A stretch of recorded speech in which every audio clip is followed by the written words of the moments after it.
Welcome students to our channel chemistry by professor R S Jadhav. आपण मागच्या मीटिंगमध्ये एक मार्काचे जे काही प्रश्न जे आहेत हे प्रश्न आपण डिस्कस केलेले होते आणि त्याच्यामध्ये क्लासिफिकेशन अल्कोहोल्स जे आहे ते अल्कोहोल्स आपण बघितलं होतं आणि त्यामध्ये मॅक्झिमम प्रश्न जे होते ते अलायलिक अल्कोहोल्स, त्यानंतर बेन्झिलिक अल्कोहोल्स. ओके, एक एक्झाम्पल होतं ते व्हिनायलिक अल्कोहोलचं होतं आणि एक आपलं general primary secondary tertiary alcohol या पद्धतीचं एक्झाम्पल जे ते एक्झाम्पल होतं. ओके, आज आपण आणखी काही प्रश्न जे आहेत हे प्रश्न आपण बघणार आहे. ओके, की जे एक मार्काला विचारले जाऊ शकतात. त्याच्यामध्ये तो प्रश्न जो आहे तो मी फळ्यावर लिहून ठेवलेला आहे. Name the following bye carbinol system. Okay, ह्याच्यामध्ये आपल्याला 5 कंपाऊंड्स दिलेले आहेत आणि या 5 कंपाऊंड्समध्ये आपल्याला काय करायचंय तर कार्बिनॉल सिस्टीमने याचं नॉमेनक्लेचर जे आहे ते नॉमेनक्लेचर करायचंय. ओके, आता कार्बिनॉल सिस्टीममध्ये नॉमेनक्लेचर तुम्ही करत असताना आपल्याला माहिती आहे की कार्बिनॉल सिस्टीम जी आहे ही सिस्टीम काय आहे तर कार्बिनॉल म्हणजे कोण तर CH3OH. ओके, की ज्याला आपण मिथाइल अल्कोहोल म्हणतो आणि मिथाइल अल्कोहोललाच कार्बिनॉल हे देखील नाव आहे. Okay, so methyl alcohol is also called as carbinol. आता हे जे कंपाऊंड जे आहेत हे कंपाऊंड्स कार्बिनॉल सिस्टीमने यांचं नॉमेनक्लेचर जे ते नॉमेनक्लेचर करायचे. आता नॉमेनक्लेचर करत असताना काय करायला लागतं आपल्याला तर हे जे कंपाऊंड जे आहेत यांचं कंपॅरिझन आपल्याला ह्या कार्बिनॉल बरोबर करायचे आणि कार्बिनॉल आणि हे कंपाऊंड यामध्ये काय फरक आहे तो फरक फक्त आपल्याला मेन्शन करायचे. ओके, आता आपलं पहिलं एक्झाम्पल जर समजा तुम्ही बघितलं तर CH3C, CH3 आणि OH. Okay, so this is first example. आता यामध्ये जर तुम्ही बघितलं तर हा जो कार्बोहायड्रेट जो आहे ह्या कार्बोहायड्रेटला OH ग्रुप जोडलेला आहे. ओके, आणि मग हे जे 3 हायड्रोजन जे आहेत कार्बिनॉल मधले हे 3 हायड्रोजनच्या ऐवजी इथं 3 CH3 किंवा मिथाइल ग्रुप्स आहेत. ओके, म्हणजे हे कंपाऊंड आणि हे कंपाऊंड यामध्ये फरक काय तर hydrogens are replaced by methyl group. Okay, आणि त्यामुळं याचं नाव असं होईल, हे जे आहे हे मी बाजूला लिहितो CH3 आणि OH. ओके, आता या दोघांच्या मध्ये फरक काय झालं तर हायड्रोजनच्या ऐवजी फक्त कुठले ग्रुप आहेत तर मिथाइल ग्रुप आहेत. मग याचं नाव होईल ट्राय मिथाइल. ट्राय म्हणजे 3 आणि मग मिथाइल म्हणजे CH ग्रुप आणि पुढे कार्बिनॉल.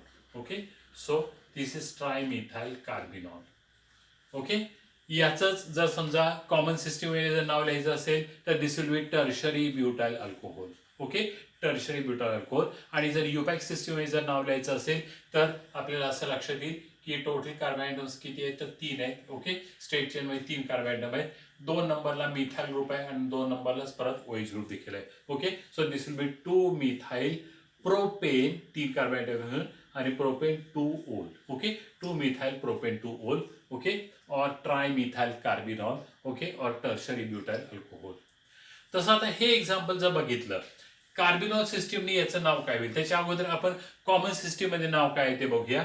कॉमन सिस्टीम मध्ये हे जो आहे हा ग्रुप CH3 हा आयसोप्रोपाइल ग्रुप आहे, त्याला OH जोडलेला आहे. So this is isopropyl alcohol. Okay, आता याचं युपॅक सिस्टीम मध्ये नाव काय होईल तर टोटल कार्बोहायड्रेट जे आहे ते 3 कार्बोहायड्रेट आहे. ओके, म्हणजे प्रोपेनचा डेरिव्हेटिव्ह आहे आणि 2 नंबरला OH ग्रुप आहे म्हणजे प्रोपेन 2 ओल.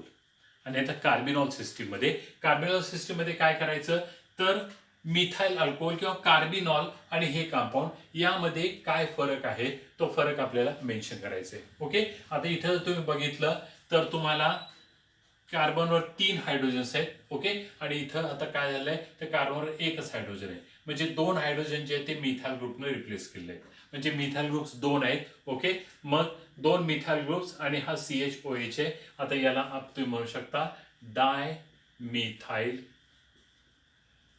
आणि मग पुढे कार्बिनॉल. म्हणजे मिथाइल अल्कोहोल मधनं 2 हायड्रोजन्स काढले. ओके, इथं उरलं CH आणि त्या ठिकाणी 2 CH ग्रुप आणले म्हणजे CH3 CH CH3 आणि OH बरोबर तेच मिळालं बघा. Okay, so this is dimethyl carbinol. त्यानंतर आता तिसरं एक्झाम्पल. ओके, या तिसऱ्या एक्झाम्पल मध्ये समजा आपण विचार केला तर हे एक्झाम्पल जे आहे हे सेकंडरी ब्युटाइल अल्कोहोल आहे. ओके, कॉमन सिस्टीम मध्ये सेकंडरी ब्युटाइल अल्कोहोल आपण त्याला म्हणतो. ओके, युपॅक सिस्टीम मध्ये आपण त्याला काय म्हणतो तर ब्युटेन 2 ओल. 2 नंबरला OH आहे म्हणून ब्युटेन 2 ओल. आणि आता कार्बिनॉल सिस्टीममध्ये काय होईल बघा, तर तुम्हाला असं दिसेल एक CH3 आहे, एक CH2 CH3 आहे, म्हणजे या CH3OH मधनं एक H काढला, CH3 जोडला, दुसरा H काढला, CH2 CH3 जोडला. ओके, आणि उरला आता CH आणि OH. ओके, आता इथं जर तुम्ही बघितलं तर एक इथाइल ग्रुप आहे, एक मिथाइल ग्रुप आहे, त्यामुळे याचं नाव होईल इथाइल, त्याच्यानंतर मिथाइल आणि मग carbinol. Okay, ethyl methyl carbinol. हे कार्बिनॉल सिस्टीममध्ये नाव काय होईल तर इथाइल मिथाइल कार्बिनॉल. ओके, फक्त एकच लक्षात ठेवायचं की कार्बिनॉल सिस्टीम मध्ये काय केलं जातं, तर कार्बिनॉल सिस्टीम मध्ये द कंपाऊंड इज, इथं जो आपण मिथाइल अल्कोहोल जो घेतलेला आहे तर मिथाइल अल्कोहोल त्याच्याबरोबर कंपॅरिझन जे आहे ते कंपॅरिझन करायचं. Okay, the compound is considered or compared with methyl alcohol. Okay, आणि त्यातला आणि यातला फरक जो आहे तो फरक फक्त मेन्शन करायचा. आता पुढचं एक्झाम्पल जे आहे CH3CH2OH. ओके, आता इथं जर तुम्ही विचार केला तर CH3OH मधनं एक H काढा आणि त्या ठिकाणी CH3 जोडा.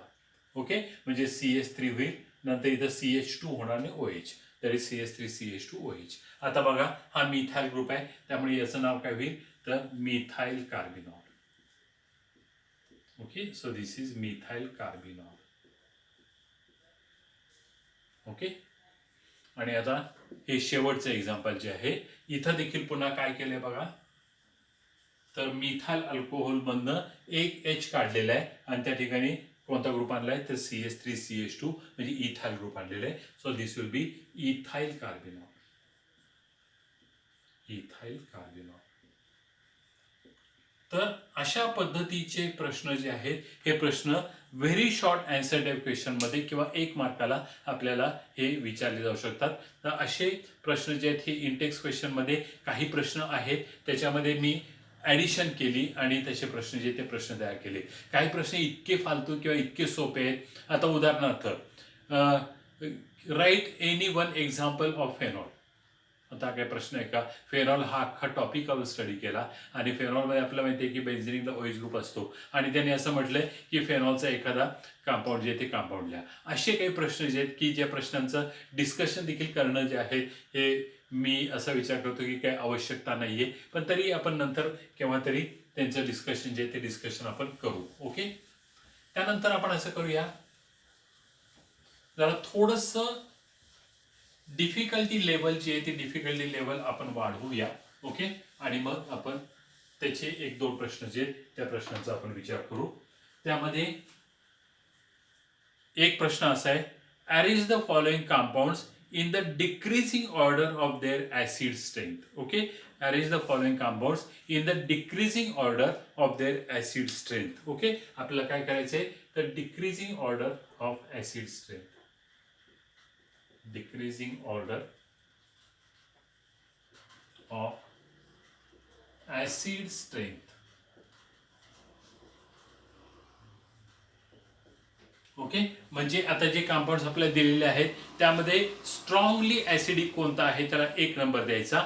ओके, त्यानंतर मग त्यापेक्षा कमी, मग त्यापेक्षा कमी, मग त्यापेक्षा आणखी कमी. ओके, त्यांनी कंपाऊंड जे दिले त्यामध्ये पहिलं कंपाऊंड जे आहे number 1 CH3 then CH2OH. Okay, this is compound number 1. दुसरा कंपाऊंड दिलेला आहे बेन्झीन रिंग. ओके, हा OH, त्याच्यानंतर इथं NO2, इथं NO2 आणि इथेही NO2. 2,4,6 try nitrophenol. ओके, हे दुसरं कंपाऊंड दिले. तिसरं कंपाऊंड जे दिलेलं आहे ते बेन्झीन रिंग आणि त्याला OH ग्रुप जोडला आहे. हे फेनॉल आहे किंवा त्यालाच तुम्ही कार्बोलिक ऍसिड असं देखील म्हणता. ओके, आणि चौथं कंपाऊंड जे दिलेलं आहे ते CH3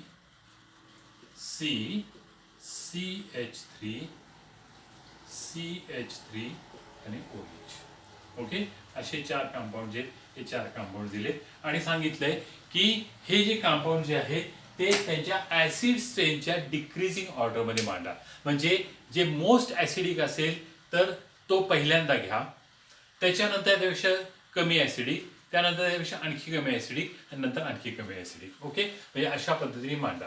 आता आपल्याला माहिती आहे की phenols are weak acids. Okay, while alcohols are neutral. Okay, phenol जे ते वीक ऍसिड आहेत आणि अल्कोहोल जे ते अल्कोहोल्स न्यूट्रल आहेत. आता इथे विचार केला तर फेनॉल इथे एक दिसतंय आणि इथे एक दिसतंय. आपल्याला पुढचं हे माहिती आहे की ज्या वेळेला इलेक्ट्रोफिलिक ग्रुप म्हणजे नायट्रो ग्रुप सारखा ग्रुप जर समजा फेनॉलच्या रिंगमध्ये येत असेल तर मग ते कंपाऊंड जे ते स्ट्रॉंगली ऍसिडिक असतं. ओके, आता याचं नावच आहे 2,4,6 ट्रायनायट्रोफेनॉल, जिथे NO2 ग्रुप आलेला आहे आणि याला नावच आहे पिक्रिक ऍसिड. त्यामुळं साहजिक आहे की आमचं पहिलं जे स्ट्रॉंगली ऍसिडिक जे असणार आहे ते कंपाऊंड नंबर 2 असणार आहे. ओके, त्याच्यानंतर मग कोण येणार आहे तर हे फेनॉल येणार आहे, कारण हे वीकली ऍसिडिक आहे. म्हणजे 2 is more acidic than 3. Okay, त्यानंतर आता हे 2 अल्कोहोल्स आहेत. आता अल्कोहोल्स मध्ये ज्या वेळेला इलेक्ट्रॉन डोनेटिंग ग्रुप ज्या वेळेला असतात त्यावेळेला त्याचं ऍसिडिक कॅरेक्टर जे ते ऍसिडिक कॅरेक्टर कमी असतं. ओके, आणि म्हणून ऍसिडिक कॅरेक्टर कमी असतं त्यामुळं आपल्याला कोण येणार आहे तर हा जो आहे हा थोडासा जास्त ऍसिडिक असणार आहे. म्हणजे आपल्याला 1 नंबर येणार आहे आणि त्याच्यानंतर मग 4 नंबर येणार आहे. ओके, अशा पद्धतीने आपण हे जे आहे ते करू शकतो, decreasing order of the acid strain. Okay, तर अशा पद्धतीने आपण काही क्वेश्चन जे ते क्वेश्चन्स आपण डिस्कस केले की जे अगदी छोटे छोटे असणार आहेत. हे आता हा प्रश्न जो आहे हा थोडासा मोठा होतो, हा 2 मार्काला होऊ शकेल. ओके, पण बाकीचे प्रश्न जे ते आपण 1 मार्कासाठी म्हणून आपण डिस्कस केले. ओके, बरं, इथं आपण थांबू आणि आपण पुढच्या लेक्चरमध्ये अल्कोहोल्स हा टॉपिक संपला, अल्डेहाइड्स, कीटोन्स अँड कार्बोक्सिलिक ऍसिड हा टॉपिक जो आहे हा आपण टॉपिक सुरू करू. Okay, thank you very much.